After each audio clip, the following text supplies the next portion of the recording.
Welcome to my channel Shiv Prakash classes. दोस्तों आज human respiratory system के विषय में पढ़ेंगे। चलो दोस्तों देखते हैं। सबसे पहले देखेंगे श्वसन दो प्रकार का होता है। श्वसन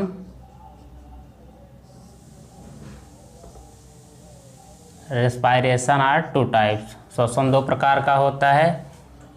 एक होता है एक्सटर्नल, एक होता है इंटरनल रेस्पिरेशन। एक्सटर्नल बाह्य श्वसन रेस्पिरेशन,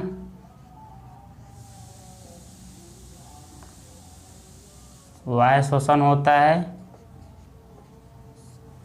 एक होता है इंटरनल रेस्पिरेशन। इंटरनल रेस्पिरेशन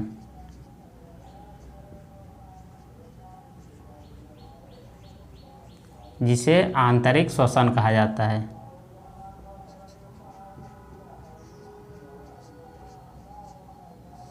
आंतरिक श्वसन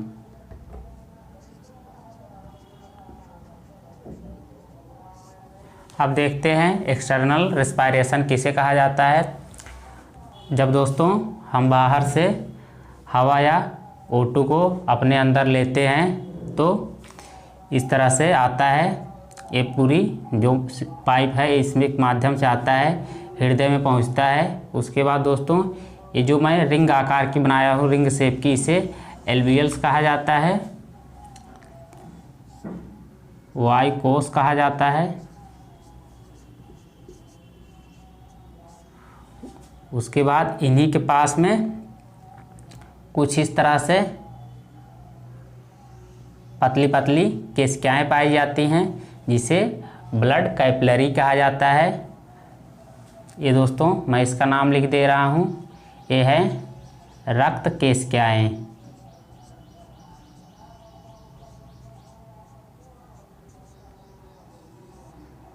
रक्त केशिकाओं के माध्यम से इसमें दोस्तों जितना ऑक्सीजन होता है ये रक्त केशिकाओं में चले जाते हैं। उसके बाद जितना इसमें रक्त केशिकाओं में CO2 होता है इसी के माध्यम से इसमें जाता है वायु कोश में, तब इसके बाद ये बाहर निकल जाता है।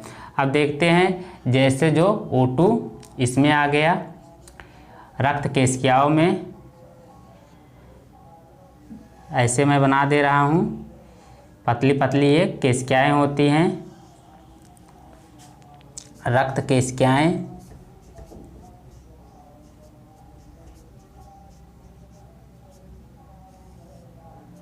अब देखते हैं इसके बाद जब ये रक्त केशिकाओं में आ गया O2, रक्त केशिकाओं में O2 आ गया या ऑक्सीजन आ गया। अब इसके बाद ये यहाँ पे इस साइड में अपना हार्ट है या हृदय है। अब ये जो O2 आया है रक्त केशिकाओं में, ये पल्मोनरी वेन के माध्यम से हृदय में या हार्ट में पहुंचते हैं। पल्मोनरी वेन के माध्यम से हमको ध्यान में रखना है। वेन में तो वैसे अशुद्ध रक्त बहता है, लेकिन जब इसमें पल्मोनरी वेन कहा जाता है तो एक अपवाद है, इसमें शुद्ध रक्त का फ्लो होता है या शुद्ध रक्त इसमें बहता है। इसके बाद ये जब पल्मोनरी वेन हार्ट में लेके जाती है शुद्ध रक्त को जिसमें ऑक्सीजन होता है, उसके बाद ये हार्ट जो होता है अपना यहाँ से ये रक्त को पुनः पंप करता है। पंप करने के बाद रक्त जो होता है हमारे शरीर में आर्टरी के माध्यम से जाता है। वहाँ पर जाने के बाद दोस्तों फिर केशिकाओं के माध्यम से कुछ इस तरह से हार्ट हो गया। यहाँ पर हार्ट से पतली पतली वो होती हैं, वेन हो गया कुछ इस तरह से, सॉरी दोस्तों आर्टरी हो गया। आर्टरी के माध्यम से पतली पतली यहाँ पे ऐसे ऐसे पतली पतली केशिकाएँ होती हैं जिसे ब्लड कैपिलरी कहा जाता है। उसके बाद यहाँ पे अपना छोटे छोटे इस तरह से कुछ कोशिकाएं होती हैं। इस तरह से जब दोस्तों इसमें शुद्ध रक्त आ गया, इसके बाद इसमें कार्बन डाइऑक्साइड है हमारे कोशिकाओं में, जिसे सेल कहा जाता है। इसमें मेटाबॉलिज्म की प्रक्रिया होती है हमारे कोशिकाओं में या सेल में। इसी में जो कार्बन डाइऑक्साइड होता है, कार्बन डाइऑक्साइड इन्हीं कोशिकाओं के माध्यम से इसका आदान प्रदान होता है, एक्सचेंज होता है। उसके बाद जो इसमें O2 होता है कोशिकाओं में, कोशिकाओं में जो O2 होता है उसका कोशिकाओं में आ जाता है। जो इसमें CO2 होता है कोशिकाओं में, ये पुनः इसी कोशिकाओं के माध्यम से, ये पल्मोनरी आर्टरी के माध्यम से ये दोस्तों हार्ट में पहुंचती है। उसके बाद पहुंचने के बाद ये पुनः अल्वियल के माध्यम से बाहर निकल जाता है।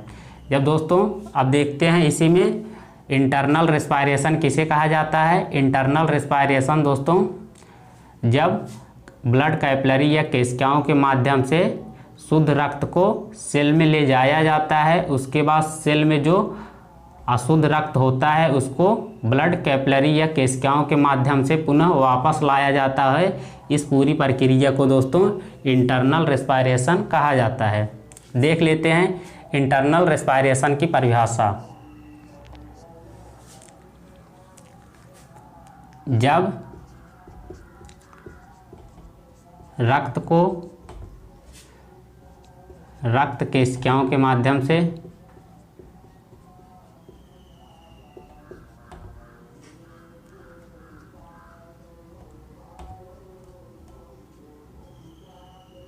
रक्त कोशिकाओं के माध्यम से कोशिकाओं में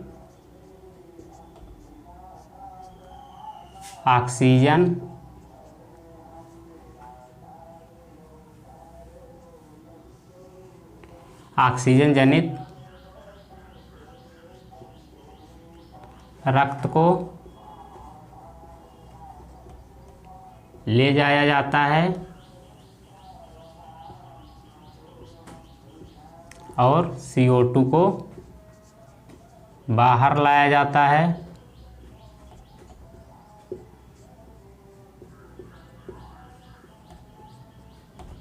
बाहर लाया जाता है उसे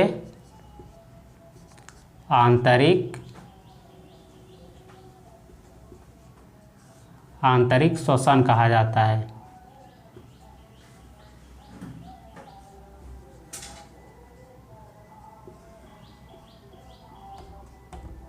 अब देखते हैं इसमें जो हमारे ब्लड कैपिलरी हैं जिसे रक्त कोशिकाएं कहा जाता है, और एल्वियल्स हैं जिसे वायुकोश कहा जाता है। इन दोनों के माध्यम में जो गैसों का आदान प्रदान होता है, एक्सचेंज ऑफ एयर दोस्तों जिसे कहा जाता है। जब गैसों का आदान प्रदान होता है उस प्रक्रिया को क्या कहा जाता है।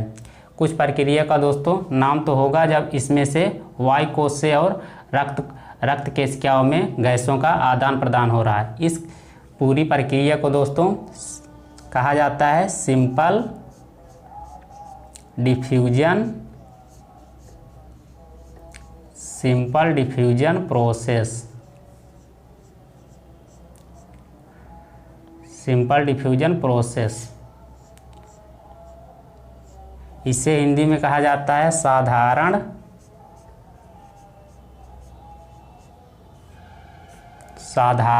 विसरण प्रक्रिया।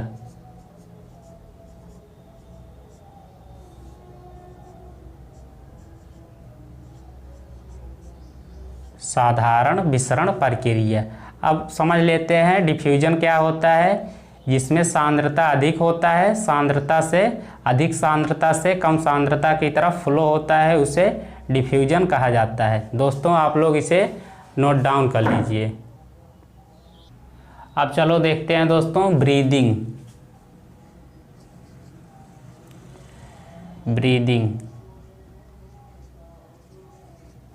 जिसे हिंदी में श्वासोच्छ्वास कहा जाता है।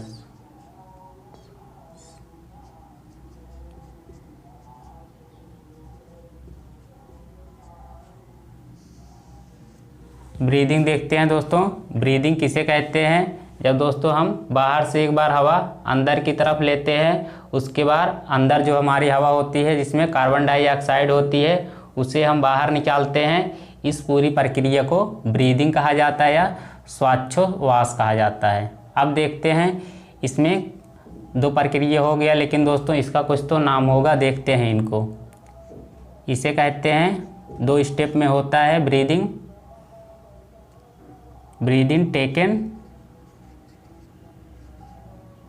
2 स्टेप।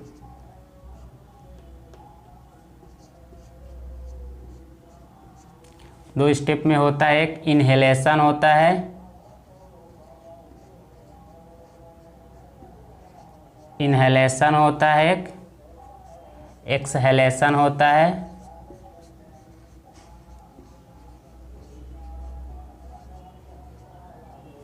एक्सहेलेशन होता है। ब्रीदिंग दोस्तों, ब्रीदिंग ऐसा नहीं है कि केवल हम सांस ले रहे हैं, उसे ब्रीदिंग नहीं कहा जाता है। ब्रीदिंग कहा जाता है जब एक बार हम ऑक्सीजन को अंदर लेते हैं, उसके बाद कार्बन डाइऑक्साइड को बाहर निकाल देते हैं। इस पूरी प्रक्रिया को ब्रीदिंग कहा जाता है। जब अंदर सांस लेते हैं उसे इनहेलेशन कहा जाता है। उसके बाद दोस्तों जब बाहर सांस छोड़ते हैं जिसमें कार्बन डाइऑक्साइड होता है उसे एक्सहेलेशन कहा जाता है। अब दोस्तों देखते हैं इंस्पायरेशन। इंस्पायरेशन जिसे हिंदी में निःश्वसन कहा जाता है।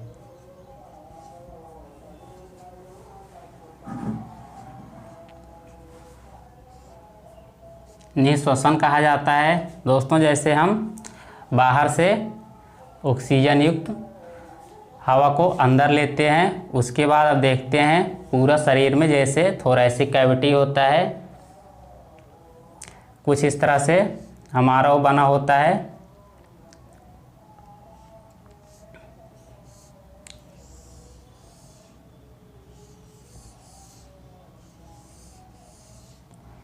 अब देख लेते हैं, इसमें जो होता है सबसे मुख्य बात है यहाँ पे डायफ्राम जो होता है हमारे थोरैसिक कैविटी में।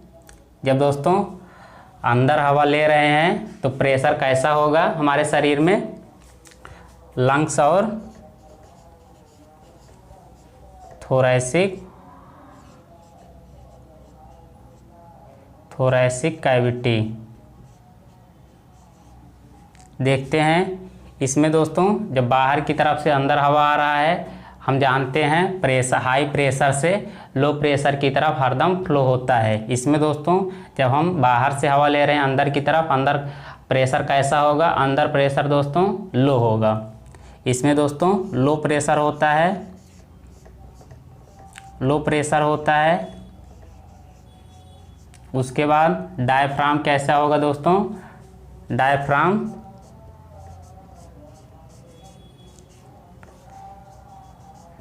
दोस्तों कॉन्ट्रैक्टाइल होता है या हिंदी में इसे सिकुड़न कहते हैं।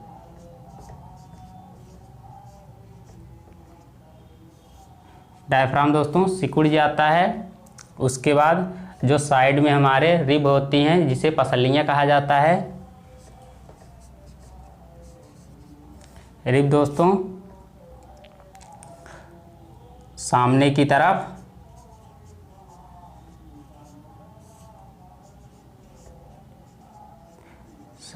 तरफ फैल जाती हैं।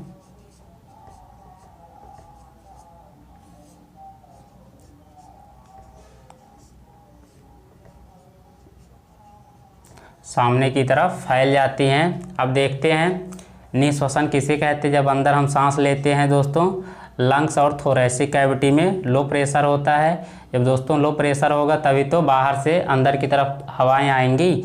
उसके बाद देखेंगे डायफ्राम कैसा होता है। जब हम अंदर की तरफ सांस लेते हैं, अंदर की तरफ ऑक्सीजन लेते हैं, डायफ्राम सिकुड़ जाता है। अब उसके बाद एग्जाम में पूछा जाता है रिब्स कैसी होगी? सामने की तरफ फैल जाती है।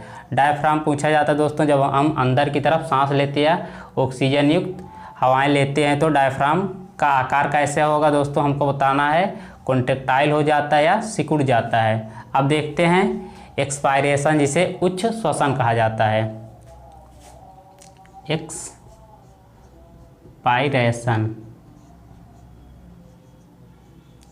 एक्सपायरेशन दोस्तों जिसे उच्च श्वसन कहा जाता है, उच्च श्वसन।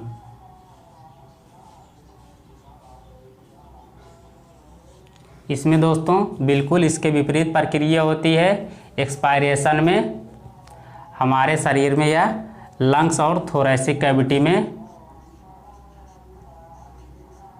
लंग्स प्लस थोरैसिक कैविटी,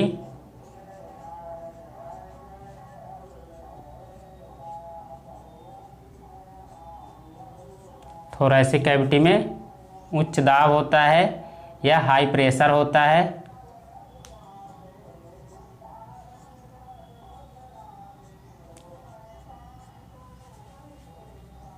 अब देखते हैं इसमें उच्च दाब होता है। उसके बाद जो डायफ्राम दोस्तों सिकुड़ गया था,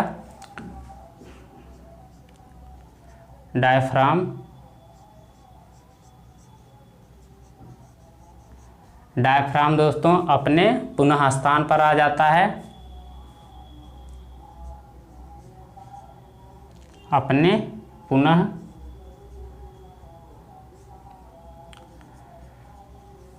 स्थान पर आ जाता है।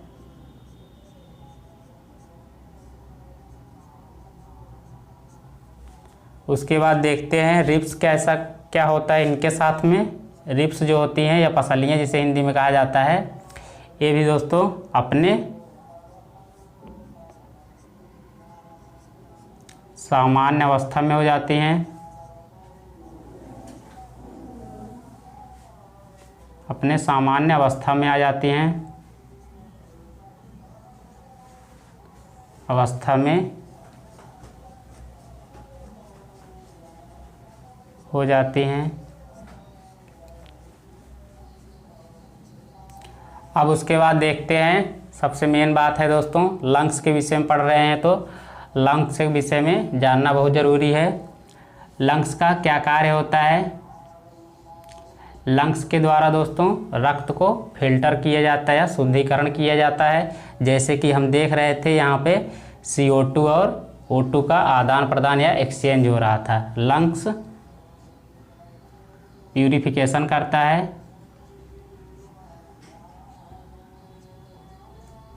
प्यूरिफिकेशन या हिंदी में जिसे कहते हैं शुद्धिकरण।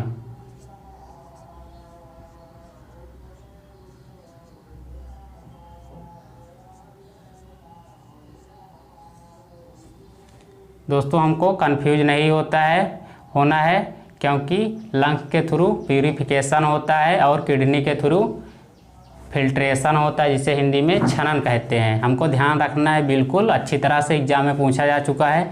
लंग्स क्या करता है? लंग्स दोस्तों प्यूरिफिकेशन करता है या हिंदी में जिसे कहते हैं शुद्धिकरण करता है। अब दोस्तों आप लोग इसे नोट डाउन कर लीजिए। अब दोस्तों देख लेते हैं एक एक पॉइंट करके जल्दी से। श्वसन का नियंत्रण किसके द्वारा होता है? जिसे रेस्पायरेशन कहते हैं, श्वसन का नियंत्रण।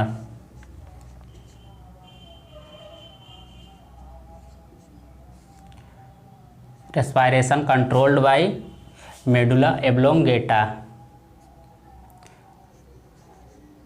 मेडुला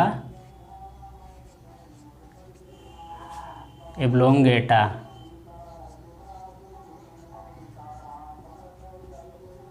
दोस्तों मेडुला एब्लोंगेटा हमारे सिर में उपस्थित होता है, इसी के द्वारा श्वसन का नियंत्रण किया जाता है। अब देखते हैं दोस्तों जो हमारे रेस्पायरेशन में कौन सा पिगमेंट पाया जाता है। रेस्पायरेशन में दोस्तों कौन सा पिगमेंट पाया जाता है? ह्यूमन रेस्पायरेशन में पिगमेंट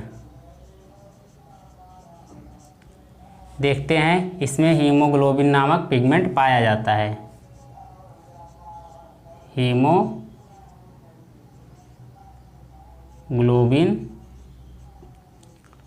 हीमोग्लोबिन नामक पिगमेंट पाया जाता है। दूसरा पॉइंट देख लेते हैं, जैसे मोलस्का हो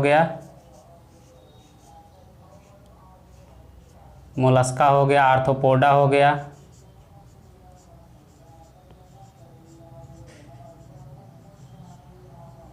आर्थ्रोपोडा हो गया उसे दोस्तों जिसे कहते हैं लोअर इनवर्टिब्रेट्स,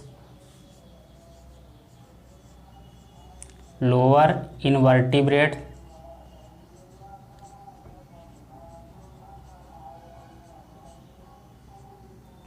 जिसे कहते हैं दोस्तों निम्न अकशेरुकी। इन सब में दोस्तों कौन सा पिगमेंट पाया जाता है?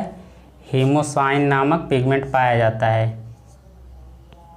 हीमोसाइन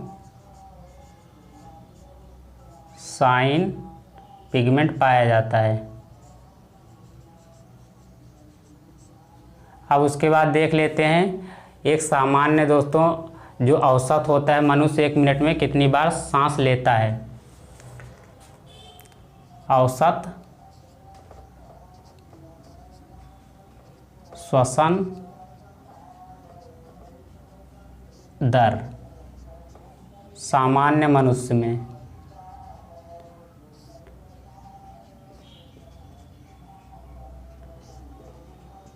12 से 16 बार होती है दोस्तों। देख लेते हैं जो औसत श्वसन दर होता है सामान्य मनुष्य में 12 से 16 बार होता है 1 मिनट में।